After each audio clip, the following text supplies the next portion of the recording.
आज हम लोग बात करेंगे यूरिन ट्रैक्ट इन्फेक्शन या फिर यूरिनरी इन्फेक्शन के बारे में। इसके क्या सिम्टम्स होते हैं, क्या इन्वेस्टिगेशंस होते हैं और क्या ट्रीटमेंट होता है। किसी भी पेशेंट को अगर यूरिन में जलन होती है या यूरिन बार बार जाना पड़ता है या फिर यूरिन के रास्ते में उनको दर्द होता है या फिर पेट के निचले हिस्से में दर्द होता है, उस केस में यूरिन इन्फेक्शन एक संभावना बन सकती है। तो ऐसे केसेस में आपको यूरिन इन्फेक्शन के लिए हम लोग कुछ टेस्ट कराते हैं। तो अब हम लोग बात करेंगे कि क्या क्या टेस्ट होते हैं यूरिन इन्फेक्शन के। यूरिन टेस्ट होता है, एक होता है यूरिन रूटीन माइक्रोस्कोपी और एक होता है यूरिन कल्चर एंड सेंसिटिविटी। इन दोनों ही टेस्ट से हम लोग ये पता करते हैं कि यूरिन में इन्फेक्शन है या नहीं, और अगर इन्फेक्शन है तो कौन सा बैक्टीरिया है और बैक्टीरिया पे कौन सी एंटीबायोटिक वर्क करेगी। सो यूरिन रूटीन और यूरिन कल्चर, ये दो टेस्ट होते हैं। और जिन पेशेंट्स को बार बार इन्फेक्शन होता है उनके केसेस में हम एक अल्ट्रासाउंड किडनी, यूरिन और ब्लैडर का भी कराते हैं, ऐसा कोई कॉज पता करने के लिए जिससे कि उनको बार बार इन्फेक्शन हो रहा हो। अब हम बात करेंगे यूरिन इन्फेक्शन के ट्रीटमेंट के बारे में।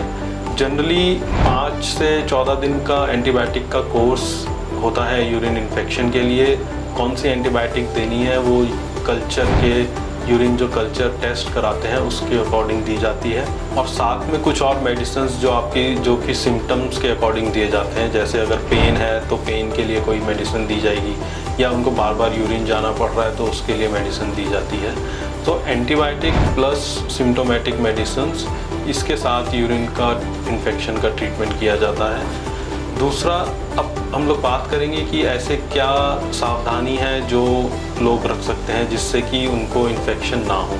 सो मोस्ट कॉमन है कि अगर आप कोई पब्लिक टॉयलेट यूज़ कर रहे हैं या फिर कोई ऐसा टॉयलेट है आपको मजबूरी में जहाँ पे हाइजीन उतनी अच्छी मेंटेन नहीं है, वो आपको यूज़ करना पड़ रहा है, तो उस केस में आप पहले यूरिन, जब आप जा रहे हैं टॉयलेट, तब एक बार हैंड वॉश करें, और यूरिन करने या टॉयलेट यूज़ करने के बाद भी एक बार हैंड वॉश करें।